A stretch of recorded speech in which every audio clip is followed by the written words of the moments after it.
কিরে আজ আমাদের কিসের মেনু? কড়াইশুঁটি, কচুরি আর চিকেন। আজ মা সবাই আমরা ম্যাচিং হয়ে গেছে। এই যে আমিও। এই যে আমাদের প্রিপারেশন চলছে। এই যে মটরশুঁটির পুর, এই যে লুচি। তো হ্যালো বন্ধুরা, ওয়েলকাম টু মাই চ্যানেল। আমি প্রণতি চলে এসেছি আর একটা নতুন ভিডিও নিয়ে। তো আজকে আমাদের রাত্রেবেলার মেনু হচ্ছে মটরশুঁটি কচুরি আর হচ্ছে চিকেন কষা ঝাল ঝাল করে। তো মেজদির মুখে আর মায়ের মুখে তো শুনেই নিলে আমাদের মেনু।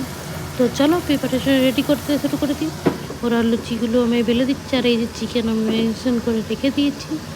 একদিকে কচুরি ভাজবো আর একদিকে জব করে চিকেন তাড়াতাড়ি করে নেবো, তারপর তো খেতে হবে। তো এই যে আমি চিকেন বসিয়েও দেখেছি, চিকেন প্রায় আমার হয়েও চলে এসছে, খালি ঝোলটা মরলেই আমাদের চিকেন রেডি। তো চলো আজকের ভিডিওটা এই পর্যন্ত। ভালো লাগলে like, comment, share and subscribe channel. আজকের জন্য টাটা, বাই বাই বন্ধুরা।